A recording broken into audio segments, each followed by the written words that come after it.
Hola, ¿qué tal? Muy buenas noches, bienvenidos a Noticias 22. Qué bueno que nos acompañen en este jueves de mucha información. Tenemos gran cantidad de cosas que compartir con ustedes. Sin Rafa, ¿cómo están? También saludamos a Laura Regis en la interpretación de lengua de señas mexicana.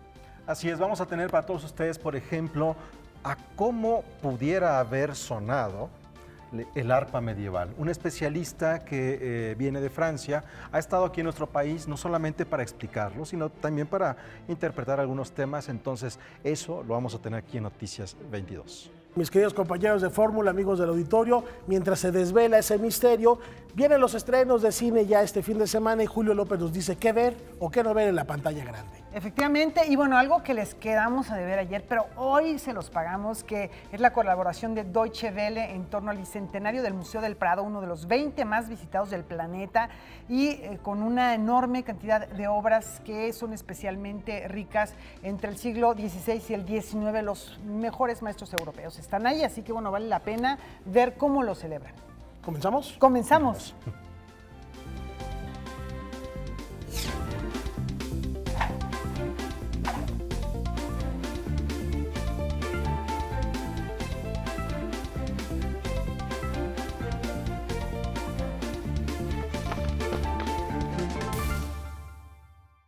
Creado en 2013 con motivo de los 50 años del Tratado del Elíseo, el Premio Franco-Alemán de Derechos Humanos, Gilberto Bosques, reconoce a las personas, colectivos y organizaciones que promueven la paz y solidaridad, como lo hiciera el diplomático mexicano. El Centro de Derechos Humanos de las Mujeres de Chihuahua trabaja desde hace 12 años acompañando a las víctimas de violencia de género en la búsqueda de una vida igualitaria y no discriminatoria. Su labor fue galardonada con el Premio Franco-Alemán de Derechos Humanos Gilberto Bosques, que reconoce a los activistas, colectivos y organizaciones comprometidas con la paz, la solidaridad y la justicia de México. Nosotras lo que hacemos es acompañarlas de manera integral. Somos un equipo multidisciplinario que las acompaña con un enfoque diferenciado, es decir, no solo somos representantes legales, no solo somos sus abogadas, sino que lo que nos enfocamos principalmente es en buscar que ellas se empoderen, ¿no? Y se vuelvan sujetos activos de sus propios procesos y en la exigencia de sus propios derechos, de sus hijos e hijas, porque también llevamos casos de violencia sexual contra los niños y las niñas. Cada año, este centro apoya en promedio a 200 mujeres y desde el 2009 ayuda a las familias afectadas por casos de desapariciones forzadas. También protege a personas defensoras de derechos humanos en situación de riesgo. Estamos muy agradecidas y contentas de que nos reconozcan el trabajo que hacemos. Somos un grupo de 20 mujeres y un hombre que además es fundador, que todos los días se entrega por completo a la causa de los derechos humanos. El principal reto tiene que ver con justo cómo los estados, los gobiernos en todos los niveles realmente tienen la voluntad política de hacer realidad esos derechos. Este premio franco-alemán ilustra el Tratado del Elíseo, acuerdo de amistad en favor de la paz firmado por Francia y Alemania Occidental en 1963, y en su cuarta edición otorgó una mención honorífica al Centro de Derechos Humanos Fray Francisco de Vitoria, por su labor en la formación de defensores jóvenes. Y agradecemos desde luego tanto a la Embajada de Francia como a la de Alemania y al Comité de Selección que hayan elegido al centro para recibir esta mención especial, ¿no? Y que lleva el nombre pues de un diplomático extraordinario mexicano que tiene que seguir iluminando la actuación de nuestro país y de nuestro gobierno con relación a los migrantes. Con información de Karen Rivera, Noticias 22, Jocelyn Ontiveros.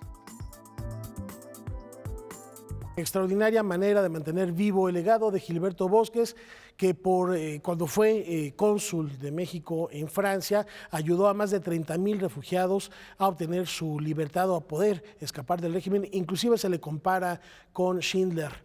con Oskar Schindler a propósito de esta gran labor que hizo para salvaguardar la vida de tantas y tantas personas. Así es, en el caso de Gilberto Bosques fueron personas de diferentes partes de Europa, fueron alemanes, fueron personas judías de diferentes países de Europa, muchos franceses, muchos españoles, entre ellos, por ejemplo, personalidades que son muy cercanas a la cultura mexicana, como Walter Reuter, que es de quien toma el nombre para otorgar el Premio Alemán de Periodismo, y también Katy Orna. Ella como europea estaba buscando una forma de salir del país y recibe el salvoconducto de parte de Gilberto Bosques, que lo había negociado con Lázaro Cárdenas, y a cambio de eso, él y su familia se quedaban prisioneros en un hotel en Francia. Y bueno, él recibió instrucciones efectivamente de Lázaro Cárdenas, pero las llevó a su máxima expresión, las llevó al límite incluso de su propia seguridad, la manera en que ayudó a estas personas que lo reconocen en todas partes del mundo. Así es, sí, es una de las páginas importantes en la diplomacia internacional de nuestro país. Página gloriosa de la diplomacia mexicana. Y uno de los actos muy humanistas, tremendamente humanistas durante la guerra, ¿no? Pero tenemos más información, vamos a platicar de historia, vamos a platicar de música y esto que nos anticipaba ya mi estimado Weyman al inicio del programa. Efectivamente tenemos sonoridades de arpa medieval. Weyman, sí. Esto es en la Fonoteca Nacional. Bueno, también cuando pensamos el arpa o la lira, que eran como estos primeros instrumentos de lo que llamamos Occidente, pues cómo sonaban, siempre es como una apuesta, ¿no? A saber cómo eran en el pasado. No podemos, pero podemos imaginarlo quizá, y esto a partir de investigaciones históricas muy serias como lo que les vamos a presentar a continuación. Frédéric Villiers, profesor especialista en música medieval de la Universidad de la Sorbona en París, visitó la Fonoteca Nacional para compartir su investigación en torno al arpa medieval. En la conferencia, además de escuchar y conocer los sonidos que emite este antiguo instrumento, se analizaron distintos tipos de arpas, su importancia y relación con la sociedad del medievo, además de un repaso histórico por su fabricación, simbolismos y formas de interpretación. Alors, le sujet de ma conférence portera sur la harpe médiévale. En fait, ma spécialité est l'iconographie musicale, donc la représentation des instruments dans les images. Ces instruments ont disparu durant la période médiévale en Europe. Donc dans les musées, il n'y a quasiment aucun exemplaire à part quelques éléments archéologiques. Les premiers instruments conservés datent de la fin du XVe et au XVIe siècle. Para reproducir los sonidos de aquella época, ha sido necesario reconstruir los instrumentos de cuerda con la ayuda de etnomusicólogos que han estudiado la cultura musical en distintos puntos del planeta. Que les gens aimeraient encore entendre, et il faut pour cela trouver les moyens pour pouvoir restituer le son, même si c'est toujours une hypothèse. Il y a eu une grande évolution pour cet instrument, une grande évolution en Europe, mais aussi dans beaucoup d'autres pays, car c'est un instrument très ancien qui date des Égyptiens et même peut-être de la période préhistorique. Alors aujourd'hui, nous sommes à la Phonothèque nationale, donc nous allons écouter beaucoup de musique, beaucoup d'exemples. Et il y a dans la reconstitution de ces harpes des sons effectivement assez différents entre la harpe celtique avec des cordes métalliques et la harpe romane avec par exemple des cordes en boyau. Et nous écouterons aussi la harpe en soliste ou la harpe pour accompagner le chant. Et pour bien répondre à votre question, je dois dire aussi que le son est assez différent de la harpe classique ou de la harpe romantique, par exemple. La conferencia dedicada al arpa medieval inaugura un ciclo que cada mes abordará un tema distinto sobre la influencia del instrumento de cuerdas en diferentes culturas y zonas geográficas. Esta conferencia sobre el arpa medieval es la apertura al ciclo que lleva por título Ajonjolí de todos los moles, el arpa en algunas prácticas musicales de Europa y América Latina. Y en este ciclo lo que vamos a ver son presentaciones de libros, conferencias, sesiones de escucha, ¿no? Nuestros invitados son desde musicólogos, antropólogos, musicólogos, lauderos, que nos van a hablar del arpa tanto en América Latina como en Europa. Entonces tendremos desde temas que nos hablarán sobre las arpas indígenas de México, ¿no? El arpa de pedales, por ejemplo, también el arpa de concierto. Con información y texto de Fernando Salinas, Óscar Helguera, Noticias 22. Bueno, qué sonidos, vale mucho la pena hacer esta reconstrucción histórica de los instrumentos y de las sonoridades. Y tenemos ahora literatura. Así es, de estas posibilidades que nos da el arpa, que van desde Europa, África hasta América, podemos encontrarlas. Vamos ahora con algo que nos tiene preparado la escritora y editora Paula Tinoco, ¿no? Efectivamente, son 3 recomendaciones literarias. Los voy a invitar sin duda alguna a empezar el año con unas buenas recomendaciones. Una que me pareció muy prudente, pero no quiero que nadie piense que se trata de una recomendación. Esta es de la magnífica editorial Malpaso, El bendito arte de robar, del escritor escocés Christopher Broomkire, que he de decir, no es que dé las pistas para hacer del robo un arte, y en un año en el que todo el mundo se queja de que la cosa va muy mal, hay mucho desempleo. No, en realidad es una historia para entretenerse, de un ladrón excepcional al que para lograr atrapar, si es que lo atrapan, hay que hacer un estudio detallado de cada uno de sus movimientos. No es un ladrón cualquiera, no es una vulgar persona que se roba un refresco en una tienda, ya lo verán, no se pierdan El bendito arte de robar, de Malpaso Ediciones. Otro libro que me gustaría recomendarles, los recuerdos son pistas, el resto es una ficción, de Roberto Wong. Este libro se presenta el viernes 25 de enero a las 7:30 en Casa Tomada, con el autor presente y con Alberto Chimal también acompañándolo, y una servidora. El libro ganó el certamen Sor Juana Inés de la Cruz, que se da en el Estado de México. A finales del 2018 empezaron a entregar los premios, y cuenta 10 historias en donde hay personajes al límite. Las historias suceden entre Estados Unidos y México, y tienen como hilo conductor que todos están en una situación tremenda, pero a punto quizás de cruzar un portal que va a cambiar completamente sus vidas. Están 2 hermanos que tienen los pies metidos en la nieve, pero está un narcotraficante que tiene 32 dientes en el bolsillo. Lean el cuento, averígüenlo. En fin, una serie de historias locas como las que siempre a las que nos tiene acostumbrados Roberto Wong. Algo que te hace pensar que estás como en un sueño vívido, pero después tienes que despertar con la realidad de cada una de estas historias.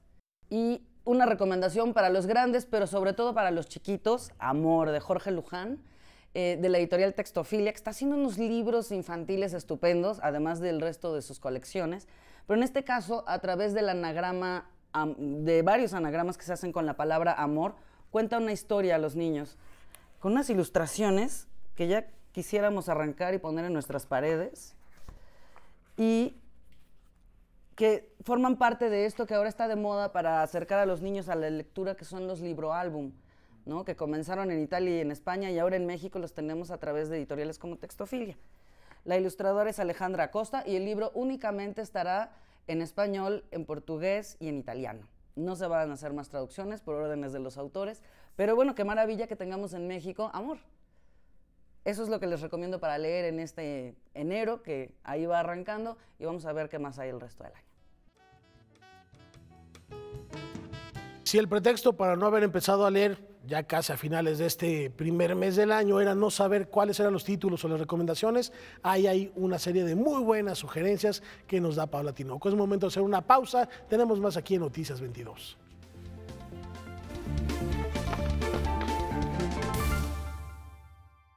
Continuamos aquí en Noticias 22 y tiene que ver con literatura y algo de un escritor venezolano que conocemos muy bien aquí en México. Se trata de Alberto Barrera Tishka, que ahora nos revela en una novela policíaca esos deseos de venganza que hay detrás de las mujeres que matan. Yo creo que ese es el gran dilema como moral que está en el libro, en el fondo, que es el ser humano como cazador o como asesino, en su posibilidad de matar a otro. En una sociedad que vive bajo la constante vigilancia y represión del alto mando, un grupo de mujeres se reúne en un club de lectura para hablar de literatura y paliar sus soledades. Pero cuando encuentran un libro de autoayuda y sus consejos les hacen resonancia, empieza la cacería. Este es el argumento de Mujeres que matan, la reciente novela de Alberto Barrera Tishka. Pues yo nunca tengo muy claro cómo cómo se originan, digamos, las historias. Sé que había algo que me interesaba a mí, que tenía que ver con la realidad de mi país, con Venezuela, con el nivel de violencia que hay, de violencia institucional, y empezaron a darse y a formarse muchos clubes de lecturas, y sobre todo eran de mujeres. Sí hay algo en esta novela que tiene que ver también un poco con ese límite que tú dices, ¿no? ¿En qué momento se dispara la locura? La verdad es que no tenía el tema del género, digamos, consciente, que no fue algo deliberado. Más yo empiezo a escribir esta novela hace como 3 o 4 años, ¿no? Entonces no estaba, el Me Too no estaba, digamos, en boga como está ahorita, o no tenía esa preponderancia. Sí me interesó, a mí me pegó mucho. En el 2014 hubo unas manifestaciones en Venezuela y algunas mujeres las reprimieron de manera muy fuerte. Mujeres encarceladas, sus hijos asesinados, son parte del germen de la novela de Barrera Tyszka. Pero hoy el autor aventura una hipótesis. ¿Y si gracias a un libro de autoayuda estas mujeres decidieran cobrar venganza?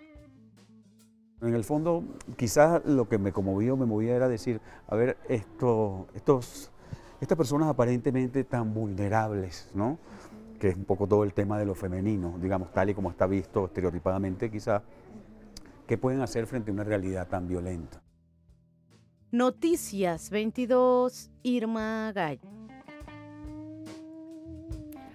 Entre la metáfora, el albur y el toque lúdico de las fiestas y los bailes, el erotismo forma parte significativa del mundo náhuatl. Quien ha explorado mucho esta dimensión erótica de las culturas prehispánicas es el doctor Patrick Johansen. En el mundo náhuatl prehispánico, la sexualidad culturalmente dirigida tenía un carácter vital. Los códices Borgia y Borbónico revelan que los mexicas practicaban rituales eróticos en ceremonias religiosas y recreativas. El doctor Patrick Johansen ofreció una conferencia titulada Cantos eróticos de los mexicas en el Seminario de Cultura Mexicana para compartir sus investigaciones. El acto sexual era considerado como una guerra entre la hembra y el varón. Cuando, digamos, había un acto sexual, la hembra, digamos, copulaba con el varón, y si ella tenía un bebé, decía que era su prisionero.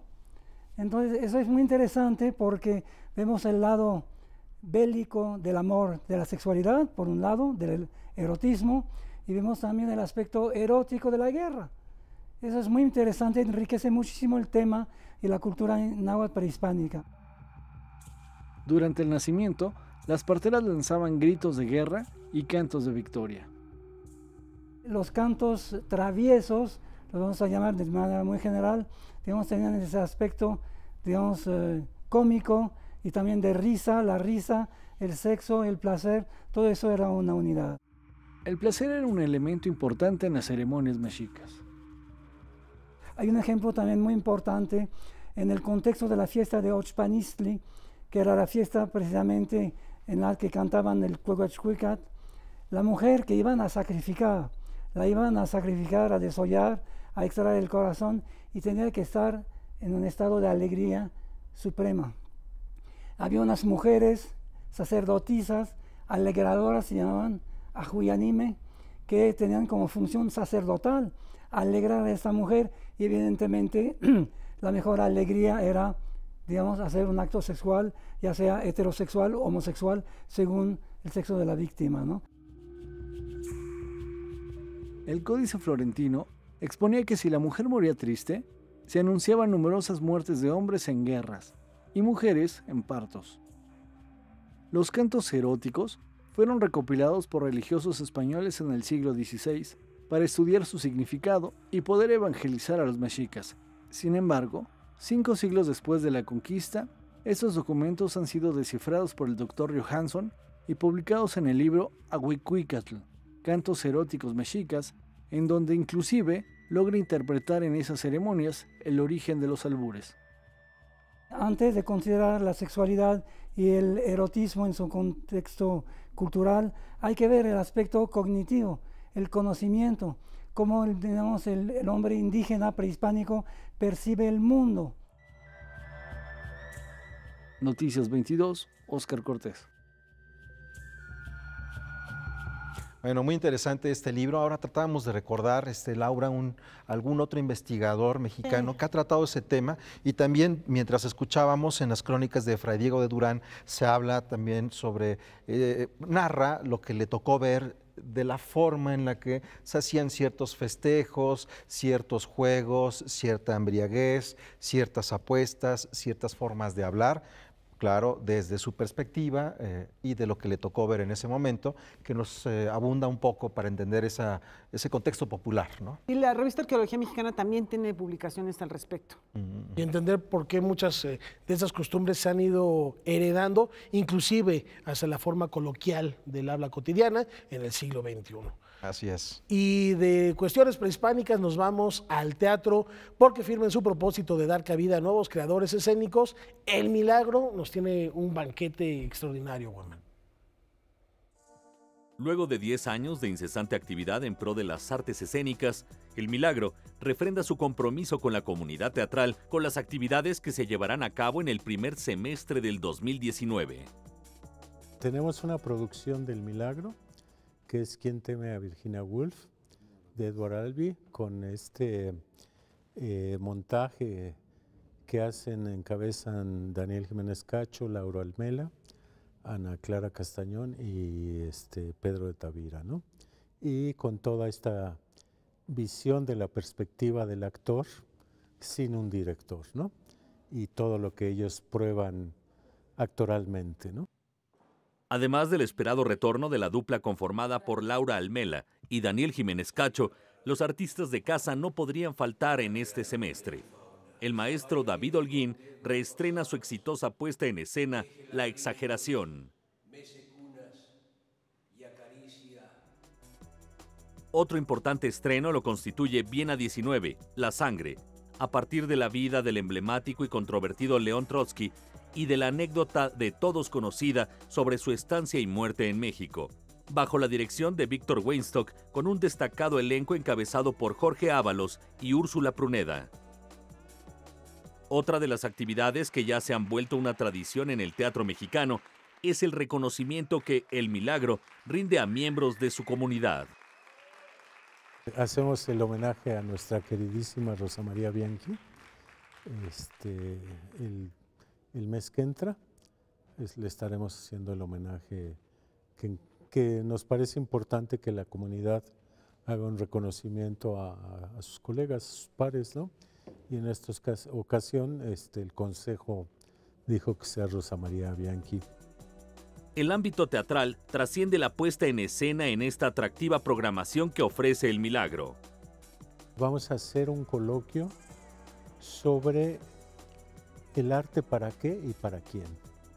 Dada la circunstancia política de la cultura, creemos que es necesario replantearnos el arte para qué y para quién.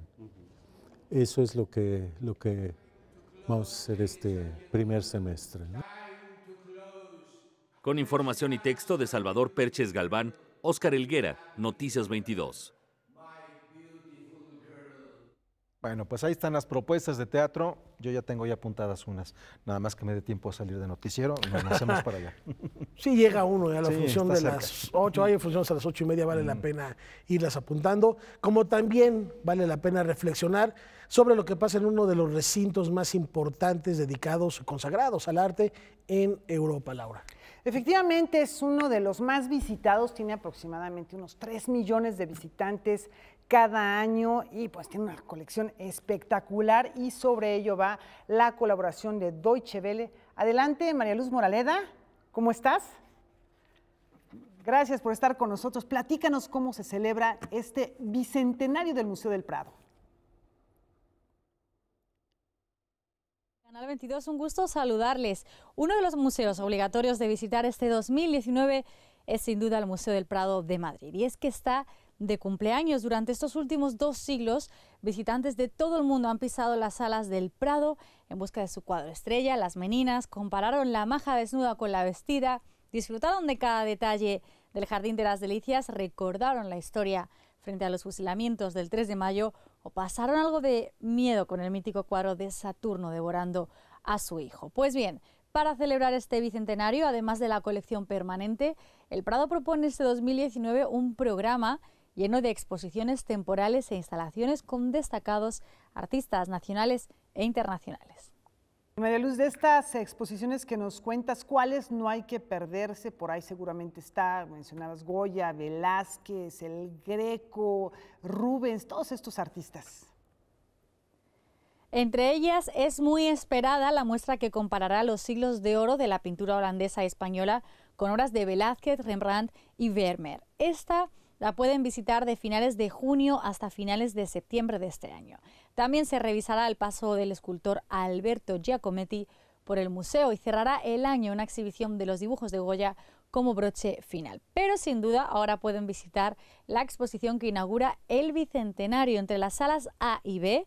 El museo muestra cómo este ha desarrollado su propia personalidad y ha sido a su vez reflejo de los vaivenes históricos de España y de Europa. La que es considerada una de las mejores pinacotecas del mundo también quiere mostrar su importancia como espacio de diálogo e inspiración tanto en artistas nacionales como internacionales. Bueno, dices diálogo, inspiración, y se inspira también en el mundo contemporáneo, pues rindiendo un homenaje a la mujer en este aniversario. Justamente hay que decir que la idea de abrir este museo la tuvo una mujer, Isabel de Braganza, segunda esposa de Fernando VII. Esta reina Isabel destacó por su cultura y afición por el arte, y de ella partió entonces la iniciativa de reunir las obras de arte que habían atesorado los monarcas españoles y crear con ellas un museo real, que es el conocido hoy como Museo del Prado. Lamentablemente ella no lo pudo ver inaugurado porque murió un año antes durante su segundo parto.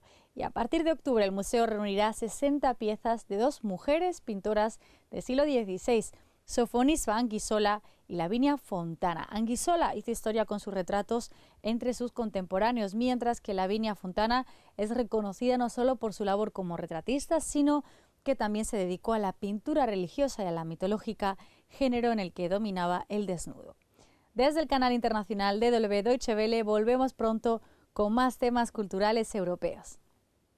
Muchas gracias a María Luz Moraleda por esta intervención. Gracias, María Luz, y estaremos en contacto. Ojalá tengamos la oportunidad, Rafa Huemancín, de ir al Museo del Prado para ver estas exposiciones, ver pues una nueva curaduría de obras. Veíamos algunas ahí de Roger van der Weyden, de Tiziano, de Rubens, del Greco, de El Bosco.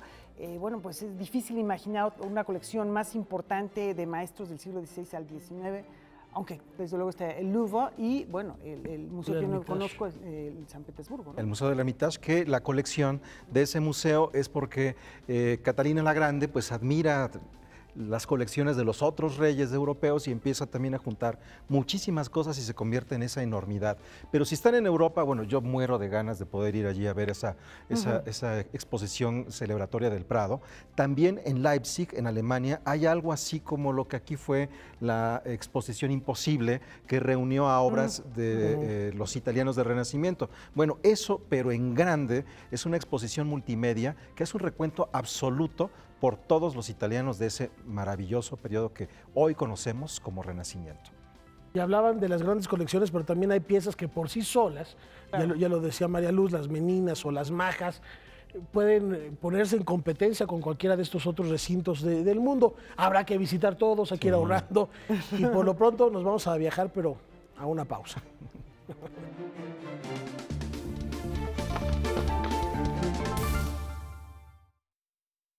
Vamos a echarnos un clavado a lo más destacado que está circulando en este momento en redes en materia de cultura, pero antes les informamos con gusto, con beneplácito, que se recupera satisfactoriamente don Miguel León Portilla. Se pudo hablar con su esposa, la secretaria de Cultura Alejandra Frausto habló con la esposa de Miguel León Portilla, dice que se está recuperando y que podría salir ya muy pronto del hospital, lo cual nos da muchísimo gusto. Efectivamente, le mandamos un abrazo desde acá.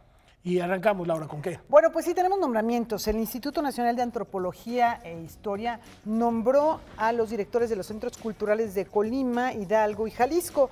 El primero de ellos estará coordinado por Julio Martínez de la Rosa, antropólogo social especializado en impacto, riesgo y gestión ambiental, mientras que Héctor Álvarez Santiago, quien ha sido director de los centros INA de Puebla, Chiapas y Veracruz, estará al frente del Centro Regional de Hidalgo. Finalmente, el Centro INA Jalisco será dirigido por la antropóloga social Alicia García Vázquez, quien se desempeñaba desde 2015 como directora del Sistema para el Desarrollo Integral de la Familia en Zapopan. Continuamos con más información y esto tiene que ver con arte. Después de presentarse con éxito en el Museo Casa Montejo de Mérida, la Fundación Ricardo Martínez y Fomento Cultural Banamex llevan a San Miguel de Allende la exposición Ricardo Martínez y la figura humana, bajo la curaduría de nuestra muy querida Miriam Kaiser, que ha estado muchísimas veces aquí con nosotros en Noticias 22. Esta exposición reúne 19 obras producidas en las últimas décadas de vida del pintor oriundo de la Ciudad de México. La muestra podrá visitarse hasta el mes de junio en la Casa de Cultura City Banamex, ubicada en la calle Canal número 4, en el Centro Histórico de San Miguel de Allende, Guanajuato, y la entrada es gratuita de lunes a viernes de 9 a 18 horas y sábados y domingos de 10 a 18 horas. Y de San Miguel nos vamos a la Gran Manzana, porque dentro de una pequeña habitación en la ciudad de Nueva York se encuentra un auténtico santuario budista tibetano, lleno de figuras de bronce, pinturas y telas del Tíbet de los siglos XVII y XVIII. La responsable de este acervo es Alice Kendall, quien desde los años 60 ha reunido una colección de aproximadamente 250 obras de arte tibetano, de las cuales 150 se encuentran en exhibición. Sorprendentemente, este no es el único santuario de Kendall. En 2011 donó alrededor de 250 artículos de su colección a la Galería Arthur Sackler del Museo Smithsoniano de Washington. La empresa china Alibaba Group presenta al mundo el primero de sus hoteles del futuro, el primer hotel del futuro, que opera gracias a la más sofisticada tecnología de inteligencia artificial con la que pretenden reducir el costo del trabajo humano del hotel y eliminar la necesidad de que los huéspedes interactúen con otras personas. Entre las bondades que ofrece se encuentran escaneo facial en las puertas de las habitaciones y tecnología de comando de voz para cambiar la temperatura, cerrar las cortinas, ajustar la iluminación, solicitar el servicio a la habitación. Bueno, por el momento este proyecto es solo una incubadora para vender tecnología a la industria hotelera. Cuenta con 290 habitaciones, su tarifa más baja es de 1,390 yuanes por noche. Hay que ver la equivalencia, ¿no? En alguna otra moneda más. A ver, ahorita lo buscamos. Acá está diciendo George Orwell en este momento. O sea, ya el Gran Hermano es otro asunto.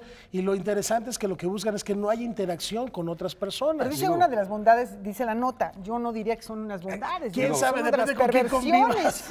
Uno que es romántico y que le gusta el contacto con personas, pues me parece un poco... No, y además extraño, ya el Internet de las cosas queda rebasado con esta propuesta de hotel, porque en efecto estás al pendiente y a la disposición de inteligencias artificiales. Y bueno, estoy tratando de ver esta equivalencia. ¿De cuántos yuanes decías? 1,300. Son 1,300 yuanes. Y bueno, yo recientemente tuve la oportunidad de estar en un hotel muy tecnificado, digamos. Y francamente falla una cosa y es el desastre total. Pues no es tan costoso si lo consideramos con la forma en la que está en este momento el peso. Está cerca de unos 225 pesos. 225 pesos.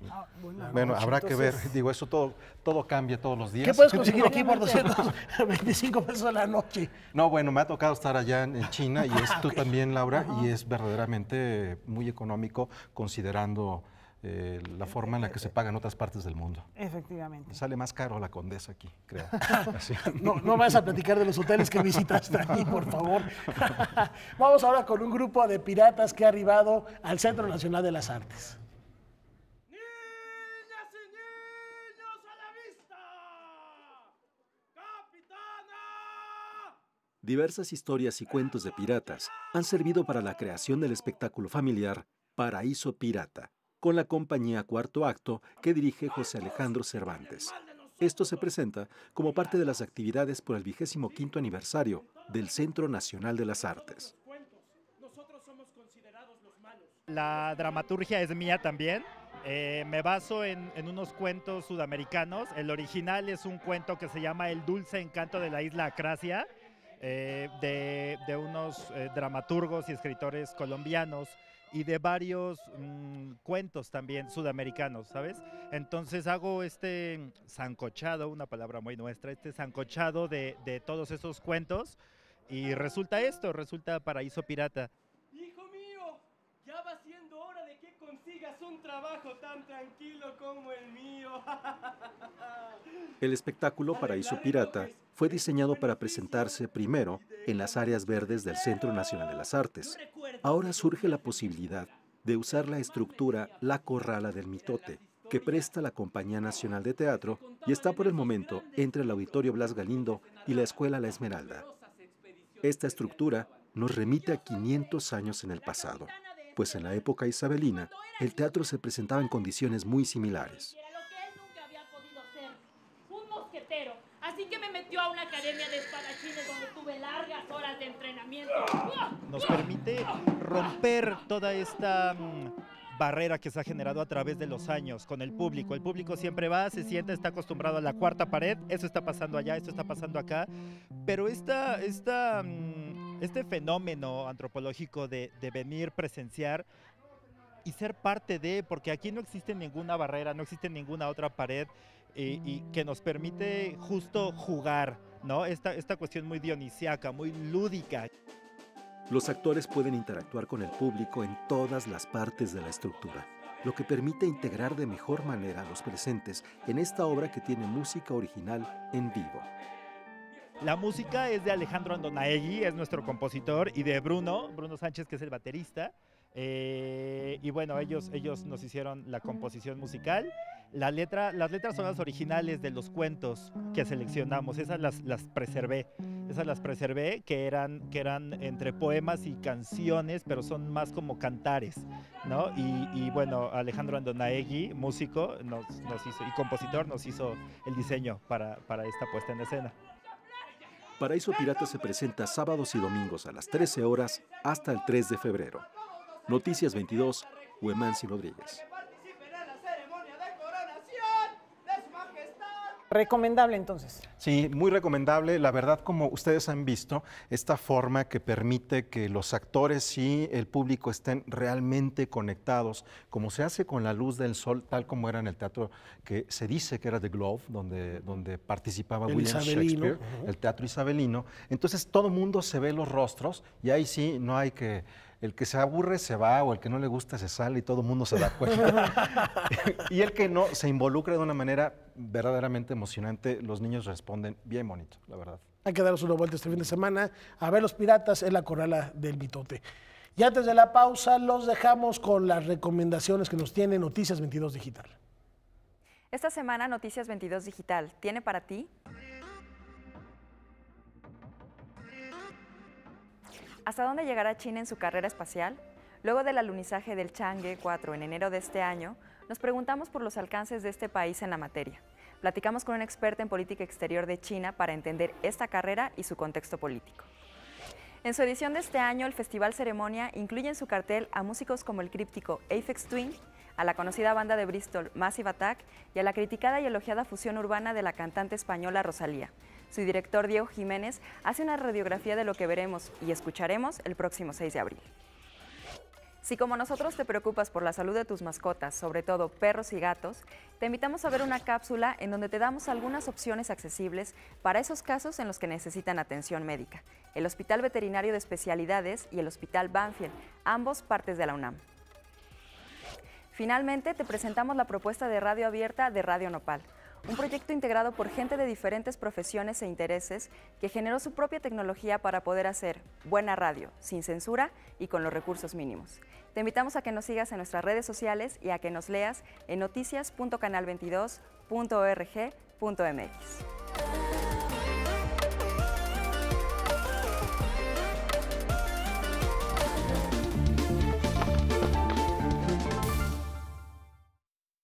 Bueno, a veces como mexicanos no tenemos muy claro cómo nos ven desde el extranjero o tenemos una mirada muy crítica o muy dura hacia nosotros mismos y de pronto alguien nos puede mostrar otra imagen, ¿no? Y lo que no ayuda muchas veces también cuando empiezan a correr algunas noticias que los gobiernos dicen aguas porque es muy peligroso ir a tal lugar o a este otro lugar para visitarlo, inclusive en Estados Unidos seguido están haciendo estas recomendaciones, pero muchas veces vivirlo en carne propia es muy distinto. Así es, más allá de estereotipos y más allá de las malas noticias como los principales encabezados de cualquier medio de comunicación, esto es México a través de ojos lituanos. La periodista Yolanta Vicute nunca pensó migrar al continente americano. Sin embargo, Hace unos años viajó de Lituania a México para casarse y comenzar una nueva etapa en su vida. La diversidad cultural y natural del país la asombró, al grado de trazar una ruta y recorrer 19 estados del país para disfrutar de la gastronomía y las zonas turísticas más destacadas que reporta en su libro México, mi amor. In Mexico there are a lot of beautiful things. You have volcanoes, very impressive, beaches as from movies, and as I said, architecture, artists, and nature, very, very beautiful. La publicación incluye fotografías y una descripción a detalle de las sensaciones y paisajes que ofrece el país. It was written in Lithuanian because it's my native language. It's not only that to travel, you can read and enjoy, and you can have ideas to travel. Of course, travel is always very nice, but it's not means that you should travel to Mexico. You can travel just to another city or village or around. It's just to enjoy, to read and enjoy, and of course to know more about Mexico.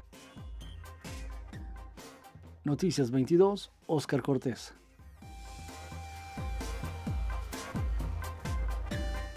Bueno, pues ahí está esta propuesta y esta visión distinta. Y saben que es muy bueno también para saber sobre algún país, su cine, su séptimo arte. Y hoy hay varias propuestas mexicanas que están por estrenarse. Julio López.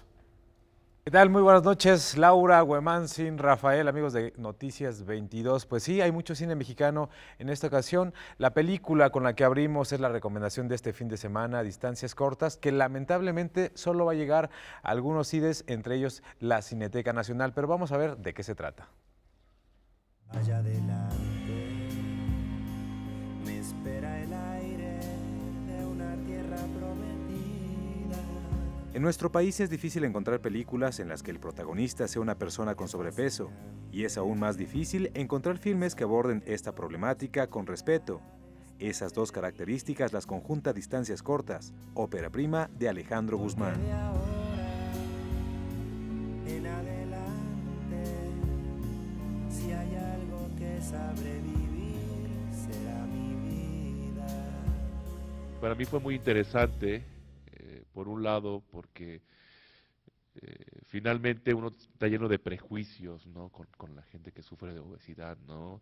Pareciera que nada más es que uno es gordo porque simplemente le gusta comer y fin del asunto, ¿no? Y que podría dejar de serlo simplemente con el hecho de desearlo, o de hacer una dieta, o de hacer ejercicio y tan, ¿no? El prejuicio de, bueno, eres gordo porque quieres y lo podrías dejar como mañana, ¿no? Y es un problema con raíces mucho más profundas, ¿no? Es casi una adicción. Tengo una cámara por ahí, pero ya no funciona. ¿Puedo conectarla? Fede es un hombre con obesidad mórbida. Desde la muerte de su madre, prácticamente no sale de su departamento. Sin embargo, un día encuentra una vieja cámara y decide revelar las fotos que contiene. Este pequeño acto cambiará toda su existencia. Está bonita, ¿no? Es que en esto me aburro un poco. Pero yo no sé de fotografía, así es que no me hagas caso. La película para mí es una celebración y un reconectarse a la vida. Por eso creo que es tan luminosa la película. No, no estoy hablando en sentido literal de la fotografía, sino como la esencia de la película, y creo que eso es lo que ha hecho que la gente de a pie, el público, se conmueva. La luz ayuda mucho a que una cosa se vea mejor de lo que es. A ver, tómale una foto ahí. ¿Ahí? Sí, ahí. Ay, bueno, ya. Esta no es la típica historia donde el personaje tendrá un cambio físico radical. No se va a poner a dieta y mucho menos va a hacer ejercicio. Oiga, no era hacer tremendo viajezote sin bañarse, ¿verdad? Su transformación será interna y a través de ella los personajes que lo rodean también cambiarán. Noticias 22, Julio López. Bueno, pues ahí tienen esta propuesta y vamos a cambiar radicalmente, vamos a seguir con cine mexicano, pero esta es completamente diferente a lo que acabamos de ver. Mis Reyes contra Godínez.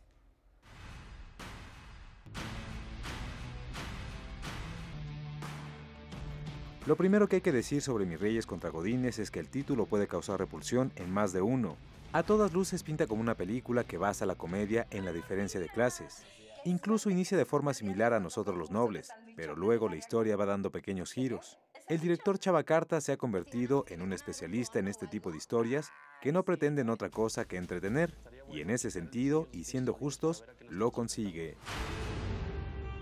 La lana ahorita está en las redes sociales. Como su nombre lo pregona, Mis Reyes contra Godines describe el enfrentamiento entre jóvenes oficinistas, fieles seguidores de la comunidad del Topper, que se enfrentan a un grupo de niños mimados, amantes de los buenos restaurantes y las selfies. El campo de batalla será una fábrica de zapatos.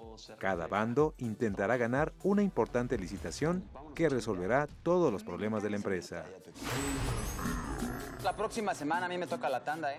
Claro que no, me toca a mí, ¿a ti ya te tocó? Buenos días. Es difícil, es un momento duro en la sociedad en el que tenemos un tema con la polarización y este discurso de odio que constantemente vemos todos los días en redes sociales, sobre todo, y en la calle, pero sobre todo en redes sociales, que es momento de hablarlo y de plasmarlo también de alguna manera. Creo que el cine es la manera de hacerla y la comedia es el antídoto. ¿Para qué traes esa cosa? Está enorme. Pues, ¿qué hago? ¿Me la arranco o qué?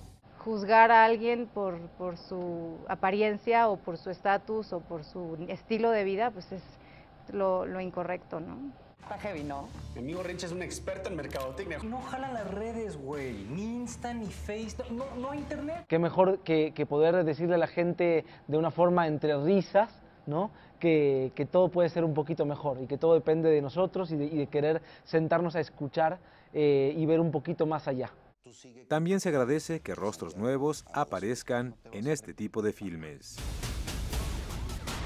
Noticias 22, Julio López. Bueno, pues ahí lo tienen, Mis Reyes contra Godines. Esta película es lo que es, ¿no? No aspira a nada más, está entretenida y solo eso, ¿no? Seguramente, eso sí, va a ser uno de los taquillazos de este 2019, no me cabe la menor duda que muchísima gente la está esperando, pero bueno, otros prefieren ver otras cosas, ¿no?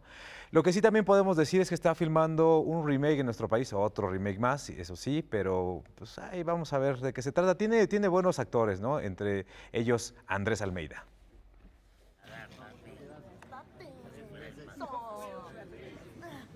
Se llama Me casé con un boludo. Y pues nada, Sin Sentido Film compró los derechos creyendo que sería una muy buena película al tropicalizarla, al volverla mexicana, ¿no? Mi personaje se llama Flor Peñalosa, es una estandopera. Ella es amante de un productor de cine. El productor se da cuenta que ella tiene que es una actriz como natural, entonces decide llevarla a su nueva película y ahí conoce a Iñaki Palacios, que es Poncho Herrera, y terminan perdidamente enamorados. Poncho Herrera es un actor, entonces soy su agente, de alguna manera soy su niñera y también soy de alguna manera su cómplice, la persona que de alguna manera lo está cuidando todo el tiempo. Pero ya mexicanizada también, tiene mucho sabor y creo que Poncho Herrera le está dando, ahora sí que al idiota o al boludo, le está dando de verdad una frescura y una cosa muy rica. Tú estás en el sí, papi, te ama Colombia, Panamá. Bueno, pues todavía falta bastante, por lo menos un año y medio para que esta película llegue a la cartelera comercial, ¿no? Lo hemos dicho ya en repetidas ocasiones, la comedia romántica es lo que más se está haciendo en nuestro país, lo que más está llenando las salas, pero tampoco es precisamente que sea lo mejor. Afortunadamente hay otras propuestas. Juan y Vanessa también llega a la cartelera comercial.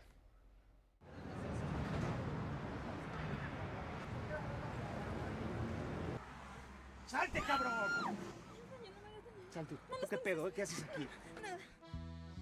La película Juan y Vanessa tiene múltiples fuentes de inspiración, desde largometrajes como Hedón de Fateh Akin y Los Caifanes de Juan Ibáñez hasta libros como Las travesuras de la niña mala de Mario Vargas Llosa y Diablo Guardián de Javier Velasco.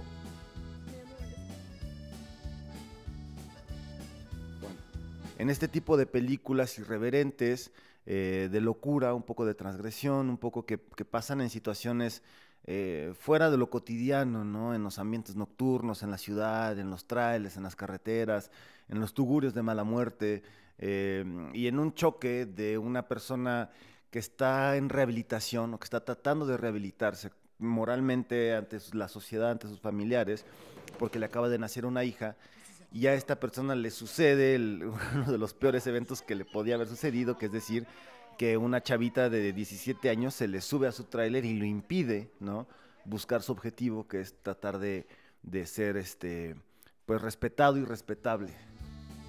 Vanessa es una especie de Lolita mexicana, una chica alocada que huye aunque no sabe de qué. Es una joven incomprendida que encuentra en este camionero el refugio y cobijo que tanto necesita.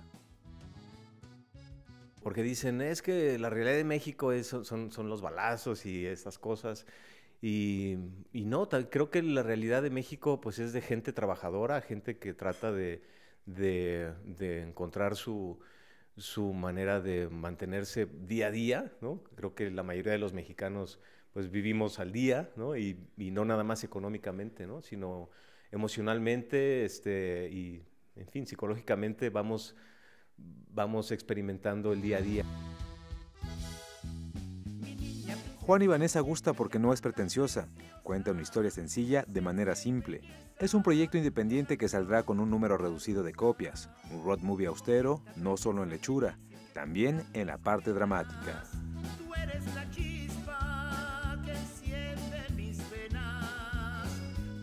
Bueno, son solo algunas de las propuestas porque también se estrena en la cartelera la más reciente película de Clint Eastwood, La Mula. Con 88 años este director es imparable, ¿no? Todavía tiene mucho que decir y mucho que hablar. Y también se estrena otra película que se llama Van Gogh en las puertas de la eternidad con Willem Dafoe, que está nominado a los premios Oscar en la categoría de Mejor Actor. Son algunas, por ahí hay otra. ¿No vas a decir cuál? Pues sí, está también Si la colonia hablara, ¿no?, que tiene, me parece, 4 nominaciones, que se desarrolla la historia en los años 70 y tiene que ver con la comunidad afroamericana. Y es un dramón de aquellos, y digamos que esta es una de esas películas que cumple una cierta función dentro de los premios Oscar y que representa justo esta comunidad afroamericana. Pues interesante las recomendaciones, habrá que darse una vuelta al cine. Muchas gracias, mi querido Julio. Un placer, como siempre. Y nos vamos y lo hacemos como es costumbre con música, hoy celebrando a un gran cantautor. Efectivamente, lo que le vamos a presentar es se llama Hello Again, es de Neil Diamond, que voz de este hombre que está celebrando su cumpleaños. Así es, un cumpleaños número 78 y que, bueno, él se hizo famoso escribiendo canciones para otros que se hicieron famosos hasta que después se descubrieron que también tenía voz y que podía tocar. Nos vemos mañana, muchas gracias. Just called to say hello. I couldn't sleep